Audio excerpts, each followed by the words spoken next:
Yo, what up, everybody? Good evening, good evening. So we'll wait a couple more seconds because that's the military in me. We got to get started on time. Because we got kind of a lot of information to cover in 30 minutes, and so I can turn it over to you guys for questions. So we'll wait about maybe one more minute, and then we'll get started on intermittent fasting.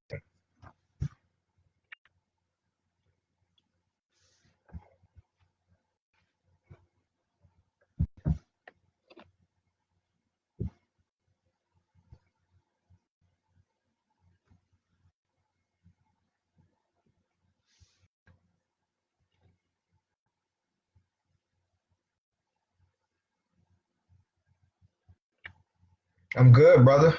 How you doing, man?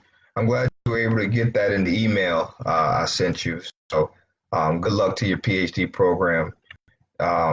It is a well worth it at the end, but when you're going through it, you're going to think you feel like you want to jump off a roof and land on your neck. So just know that.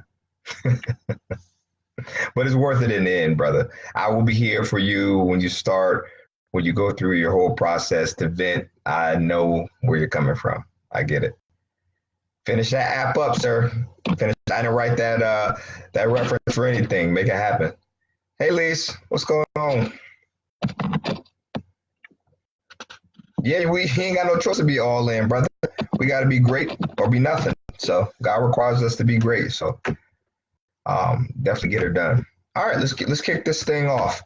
Um, so we're going to talk tonight about intermittent fasting. I have had quite a few of you guys reach out to me about this particular topic. I literally had one of my good friends from college threaten me that if I didn't talk about intermittent fasting, that she was going to come over here and beat me up. So in order to avoid an elbow drop, I took yesterday and today to delve into some scientific journals and to really kind of get down to the nitty gritty about intermittent fasting. So I kind of divided it up with the pros and I divided it up with the cons as well. So we'll be able to talk through that. So let's talk a little bit about intermittent fasting and what it is. I got most of my scientific journals that have been peer reviewed from EBSCO host database. For whatever, I still have my login from my PhD program, so I'm gonna still use it until they turn it off. So when I looked up the intermittent fasting, it really honestly is a diet. Intermittent fasting is a diet that kind of goes down into the specifics of not anything different. But even though the intermittent fasting has been around for a while, it's really kind of gained some momentum and traction over the past few years. For whatever reason, there's kind of been a surge, of what's going on. It's saying trying to reconnect. Can everybody hear me? I just want to make sure everybody can hear me.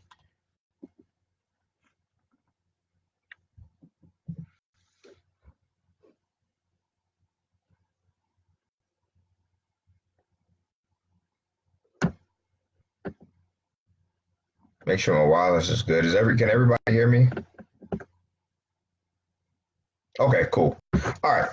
So with that being said, going into the intermittent fasting part, what sets it apart from everything else is that the intermittent piece is just a word that's thrown in there. Fasting is usually done for religious reasons, so they use the word intermittent to go ahead and make sure that we kind of separate between just a regular fast for like religious or what we're trying to do in terms of diet.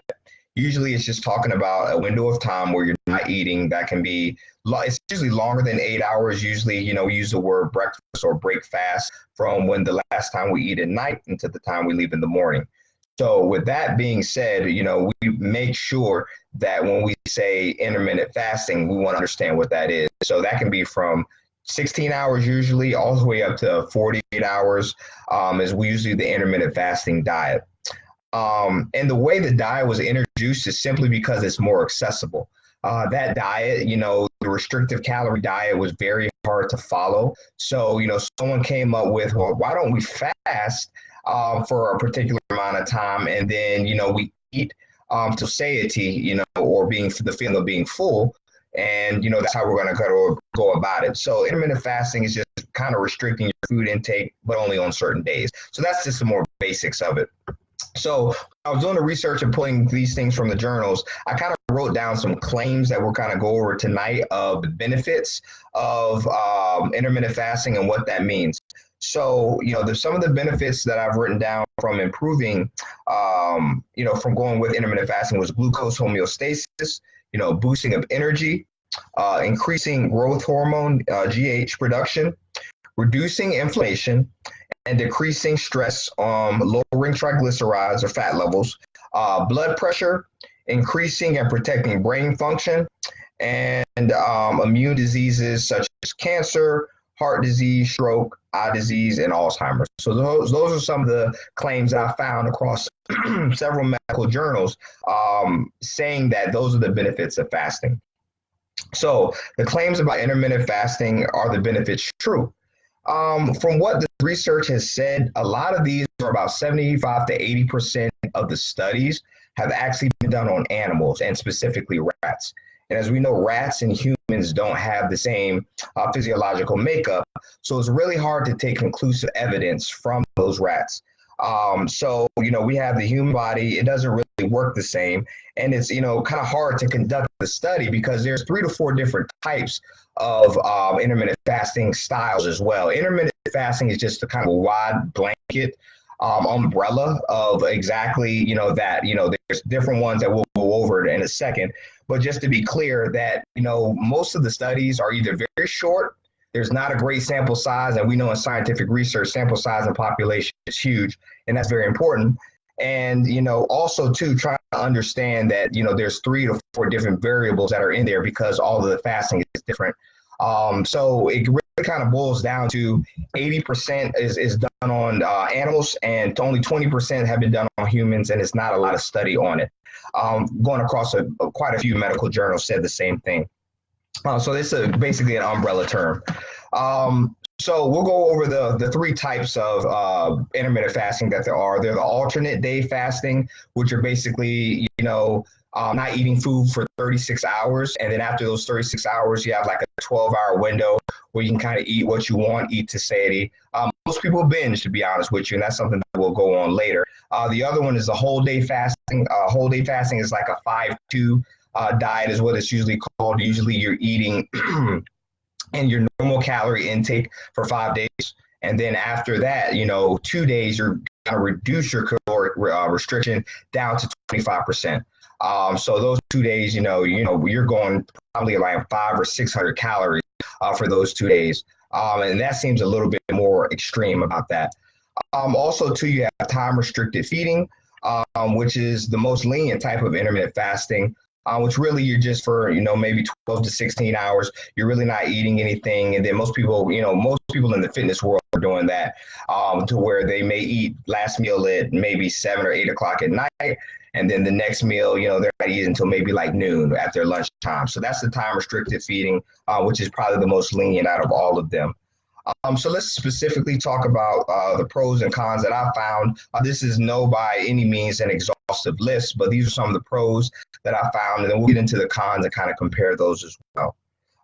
So promoting health and weight loss is one of the ones that we saw. They did several studies on the human results and found out that alternate day and whole day intermittent fasting did have a decrease in body weight, body fat, waist circumference, and short and long term. But both of those were frequently observed in a very short amount of time. And we're talking about 12 weeks. You're really not able to see long-term effects. And there's not a lot of studies, and I couldn't find any that really have a long-term effect of where we're looking at 6 months to a year. And the sample population was very small. We're talking maybe 20 people, only up to 40 people. So that really doesn't give you but a minute glimpse of exactly what it's supposed to be in terms of the big picture. So those are some of the observations that they saw from some of the studies that we looked at. In a 2016 systematic review, some of those people experienced weight loss. However, those individuals tended to lose more weight at the early part of the intermittent fasting. So we'll get to talking about that later, about your metabolism slowing down, and also could be some effects on your thyroid as well. So it's very important to actually state that in that 2016 study that, most of and I think they gave the 78% lost more weight at the very beginning than they did, on an exhaustive front towards the end of the 8 to 12 weeks that they were studying. And on top of that, in that same study, they found that continuous energy restriction, which is just simply a calorie-based diet, had the same exact effect down to 0.003, I believe it was linear regression there, which just simply means there's not a lot of difference in what they're talking about in terms of you restricting your calories, eating throughout the day, and then fasting. So there really wasn't that big a difference. Another plus is that one of the studies said may help improve the studies that they had done on the rats. Things like asthma, sensitivity to glucose and homeostasis. And there was a few studies that looked at the percentage of body fat reduction in your A1C levels, which is, decreasing the bad cholesterol that we have in our system.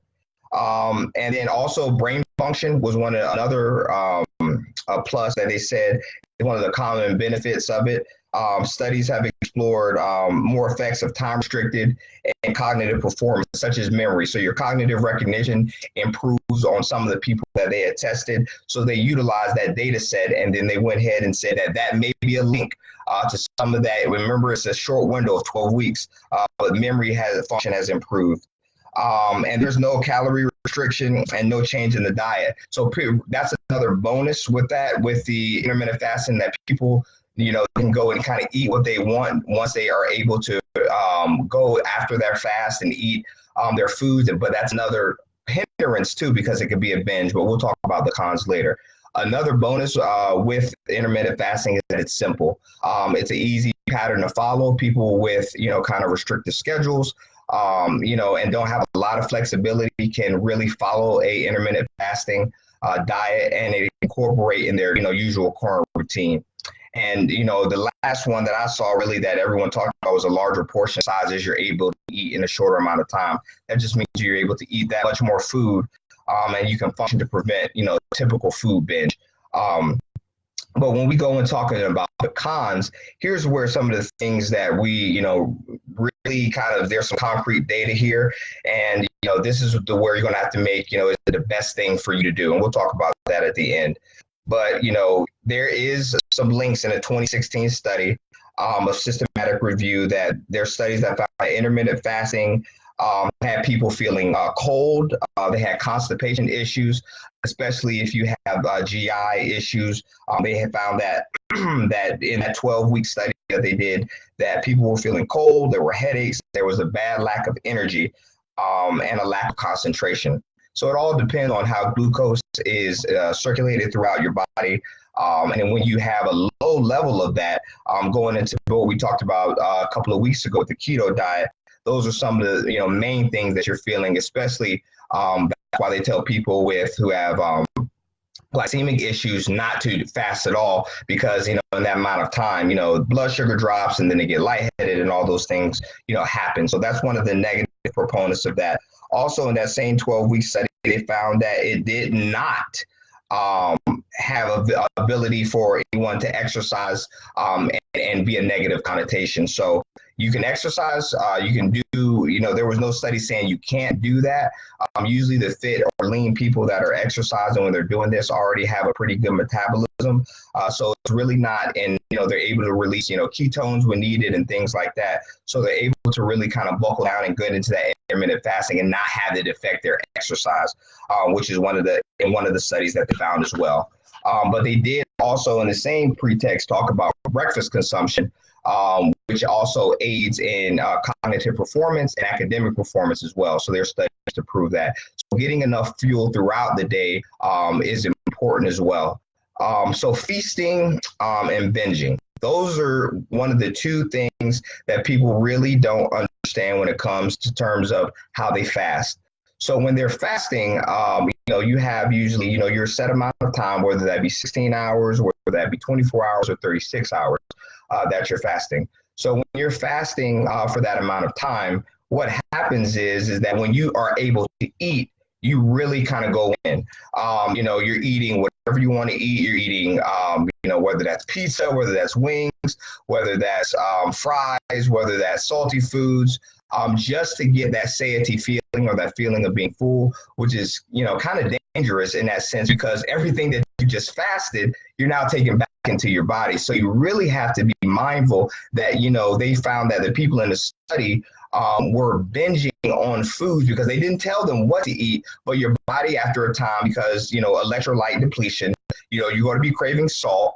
You're going to be craving, quite a few different things. You have a tendency to overeat. So people, will start off at first losing weight, but then as it goes on and your body is trying to, and it goes into starvation mode, it's going to slow your metabolism down and it's going to cause you to eat and overeat, when you're doing your binge. So you got to be very, very careful here. And it's possible to overdo it. It's very easy to do that, basically the calories that you're trying to leave behind with the fasting, you now gain them all back during that intermittent time period. So you got to be very careful there. And that's why, it goes back to making sure you're eating your whole foods and your plants and your vegetables, during that time period, because if you're just going out and going to get a fast food just to fill that void of what you're having, you're really kind of not, really doing anything with the fast. So you got to be careful there as well. Digestion issues was the number 4 thing that I found. People are experiencing a lot of digestion issues. Large volumes of food translate for more time it needs to digest. And this can cause additional stress on your GI tract, leading to indigestion and bloating. So people who have gastrointestinal issues, they found this as well. And this is what the study said, and I want to read it for word. It says they already have more of a sensitive gut and inflammation of the GI tract and disturbed bowel movements, and therefore susceptible to things like cramping, abdominal pain, and bloating. So those are the things that they found in the study as well, that if you are doing this even for a short amount of time and you have kind of these issues, digestion issues or something that can, be one of those things as well. And there's no difference in calorie restriction to fasting. So if you are, from every study has been almost, I want to use the word conclusive. You never want to do that in science. But, most of the studies that came out that there really wasn't a difference in terms of weight loss with doing a regular, calorie restricted diet and intermittent fasting. So when we look back and say, hey, is this going to be the best for me losing weight or losing body fat, changing my body composition? We have to look at the facts. And the facts saying that there's really no difference between you monitoring the calorie and taking those good calories or fasting in the intermittent way. Next thing too, it's not for everyone. If you have a medical condition, it's the best to avoid fasting from what the studies say, especially if you have things like diabetes or hypoglycemia, where you need that glucose throughout the entire day. So you got to be careful, prep coaches especially asking those questions, when you are, with your client. Hey, are you hypoglycemic? Have you have a history of type 2 or type 1 diabetes? You need to understand all of that, because if you're making a meal plan and you're not understanding, you're saying, hey, you need to intermittent fasting works for, person X over here. But if you have these medical conditions, you could really, really have an adverse effect on the person and really hurt them. So you got to be very careful there, understand the science behind it. And if you have those things and or ever an eating disorder or anything like that, intermittent fasting is not going to be for you.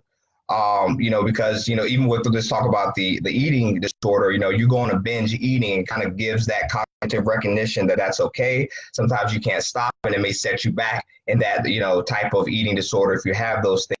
So it could be a dangerous trigger for people who've ever had an eating disorder. So studies say it's best to, not do intermittent fasting if you can help it. And then and I found some potential long-term effects for women, particularly. There's looks at excessively restricts, the energy and protein intake.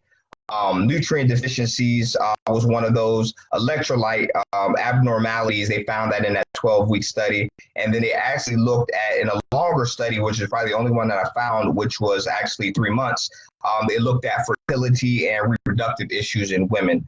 I'm not saying intermittent is going to cause those, but if you have pre-existing conditions, it could be a trigger to, I guess, speed up some of those things in the fertility and the reproductive issues. And expanding that to the fertility issues, intermittent fasting, linked to menstruation, fertility, metabolism disruptions, things like that, and causing actually early menopause if it's over amount of time. Some of the journals have read as well.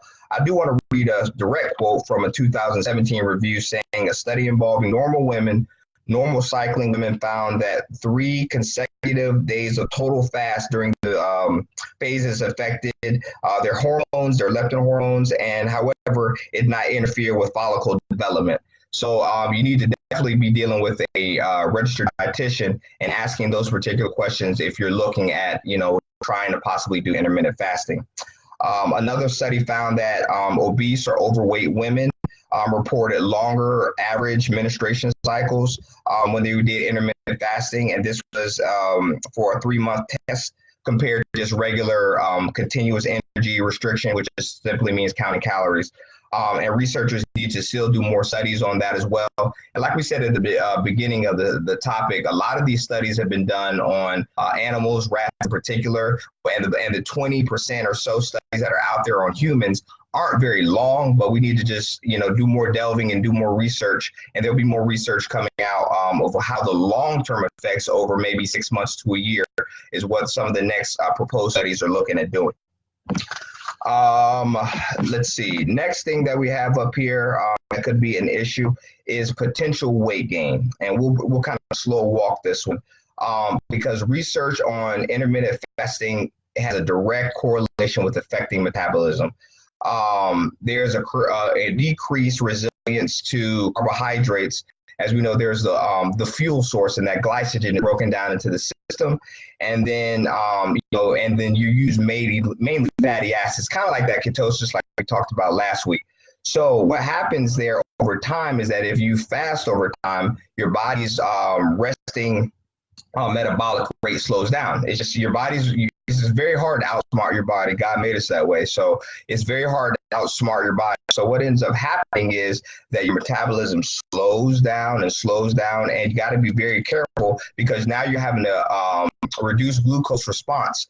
And that can end up, going back and put your body in ketosis. It can end up making you sick. And it reduces the energy. And sometimes it reduces the energy so severely that you have, physiological adaptations. And some of those things can be, weight gain that you receive back during the fast. So you're like, hey, I'm fasting. I'm not eating these calories, but your body is smart. It's going to take your thyroid. It's going to go slow that down. It's going to slow down your metabolism because it's thinking that your body is in starvation mode. So it's like, okay, I'm not eating for 2-3 days. Let me go ahead and slow this metabolism down. Let me send out some hormones in your thyroid to go ahead and really suppress your appetite. So if you have, like I said, the health issues before, which is, being hypoglycemic, having diabetes, you'll initially start, losing weight initially, but then it'll slow down because your body, you're trying to trick your body, and you're really thinking that your body's thinking that, hey, I don't feel so great. I'm going to slow these things down. I'm going to slow my metabolism down. I'm going to slow my thyroid or release chemicals to slow, your thyroid down, and then that's going to be able to preserve life because that's all your body is going to try to do. So, in looking at the bigger picture, we can compare the research of calories versus large binge meals. You're really able to implement, intermittent fasting if you wanted to give it a whirl. The best thing to do is to ensure that you, number one, don't have any, pre-existing medical conditions, and number two, it's not for a prolonged period of time. Same thing with the keto diet. But the research says that there really is no difference between a regular calorie restrictive diet and fasting. The weight gain isn't different. Everything, really that we're looking at here, and we're talking about, 2016 and 2017 studies that are pretty good data out there that's saying that there's really not a big difference there. So we got to be careful with, slowing down your metabolism as well. And, with all the info that's out there, there are potential initial health benefits from intermittent fasting. But it's very important to remember the current limitations of the intermittent fasting and the mixed results. It's more flexible also people like it, and it's less calorie restrictive. But the swing to that is that a lot of people end up binging because, after that, 16, 24, 36 hours, and they finally get to eat, they overeat, which doesn't do anything to them having to lose weight, because now all the calories that they have suppressed during the fasting time, they've gained or eaten the same or more calories, which causes them to gain weight. Personally, I'm not, convinced of the research. I don't really have any of my clients competing that do intermittent fasting unless we've talked through it. If they don't have any, issues, as far as, like I said, diabetes, hypoglycemic, those things like that. I really want to make sure that, especially if they're competing and they're coming down in weight, that we're using it the smart way. And intermittent fasting is something that if I can avoid and, not stall down their metabolism, especially when they get into that lower body percentage of fat, we got to make sure that, they can continue to keep coming down without hurting their thyroid, without hurting their metabolism. And like I said, before you kind of introduce yourself to that, I would talk to a registered dietitian and make sure you talk with the doctor, make sure you don't have any of those pre-existing conditions that can hurt you in terms of there. So that's basically the gist. Like I said, we definitely want to try to keep it 30 minutes on one topic. But please, questions that you have, if I don't know, I'll definitely write it down and ask.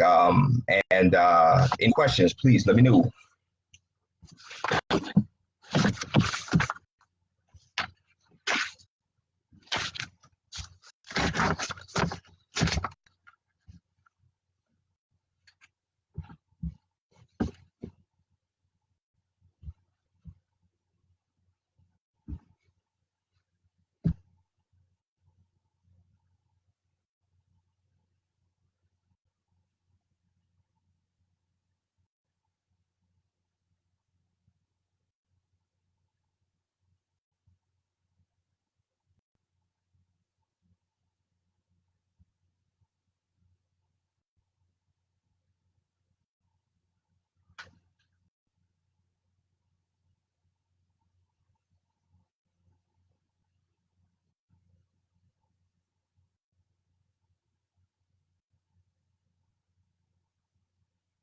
Okay, no problem. I can answer that in the DM. That's a long, that's a long question. That's going back to keto. So just to stay on topic, I can answer that in the yep.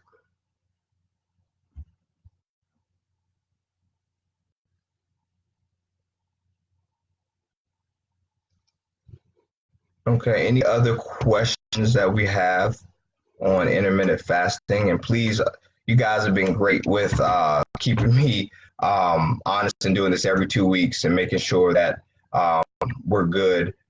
Also, to any new subjects that that I don't know that I want to reach out and study, it's been great for me to get in those databases and kind of just check out the science and the study behind it. So it's been exciting for me. So please keep the questions coming. They've been great.